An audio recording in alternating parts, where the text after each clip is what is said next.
جادو، جن اور نظر، ان تینوں بیماریوں کا تعلق جو ہے یہ شیطان کے ساتھ ہے۔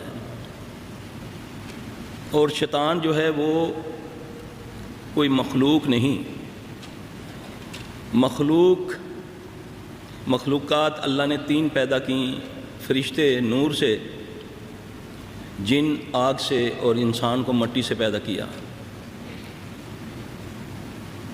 تو اب شیطان کیا ہے؟ سب سے پہلے تو ہم شیطان کو سمجھے ہی نہیں، نہ سمجھا سکے۔ جہاں بھی شیطان کا ذکر آتا ہے تو ہمارے ذہنوں میں ابلیس کا ذکر آ جاتا ہے، ابلیس کا تصور آتا ہے۔ اللہ نے شیطان کے بارے میں فرمایا کہ یہ تمہارا کھلا دشمن ہے، یہ عدو مبین ہے، اور جب تک ہم اپنے دشمن کو نہ سمجھیں ہم اس کا مقابلہ نہیں کر سکتے۔ جب تک ہم اس کی ریشہ دوانیاں، اس کی چالوں کو نہ سمجھیں تو ہم اس کا مقابلہ نہیں کر سکتے، چاہے دشمن ہمارا طاقتور ہو یا کمزور ہو۔ اب اس کے بارے میں اللہ نے ہمارے لیے رحمت العالمین ہمارے پیارے نبی صلی اللہ علیہ وآلہ وسلم کو مبعوث فرمایا۔ اور ایک چیز جو میں آج آپ کے سامنے رکھنا چاہتا ہوں، سب سے پہلے جو اللہ نے نبی علیہ السلام صلی اللہ علیہ وسلم کو دعا سکھائی، سب سے پہلا جو خطاب جبرائیل علیہ السلام جب آئے سلام کے بعد جو دعا آپ کو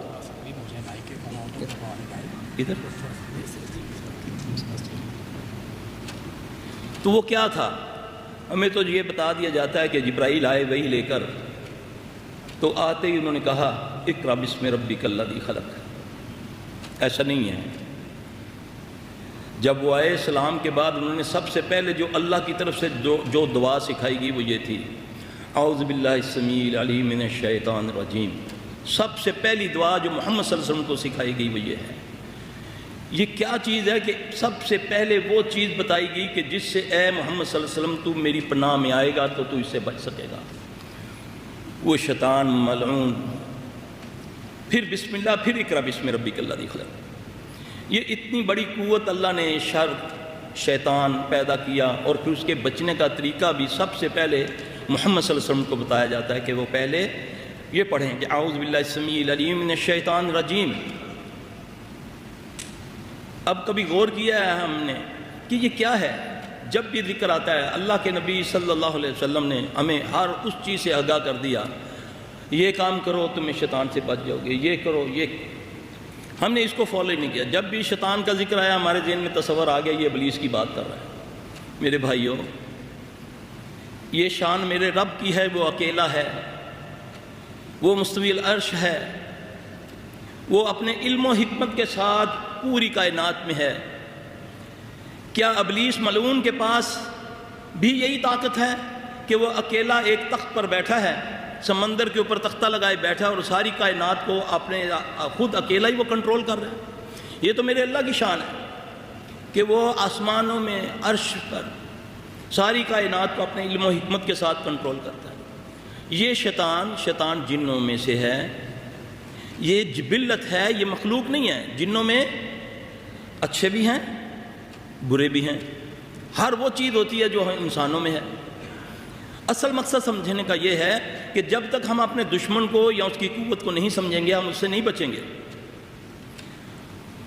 آج المیہ یہ ہے کہ ہمیں ایک چیز بتا دی جاتی ہے، اس کے سیاق و سباق سے ہٹ کر پھر لا علمی میں اس کو ایسے رد کیا جاتا ہے بغیر دلیل کے، جیسے کہ اس کا وجود ہی نہیں ہے۔ نہیں، دلیل تو میرا رب بھی، کائنات کا مالک، وہ شرک و بدعت کو بھی جب رد کرتا ہے تو مچھر مکھی کی مثال دے کر کرتا ہے۔ بے دلیل کسی چیز کو رد کرنا، کیونکہ شیطان کو اللہ نے پیدا کیا ہے، اور شیطان نے دعا مانگی کہ اللہ مجھ کو مہلت دے، تو اللہ نے اس کی دعا کو قبول کیا، قیامت تک کے لیے اللہ نے اس کو مہلت دی ہے۔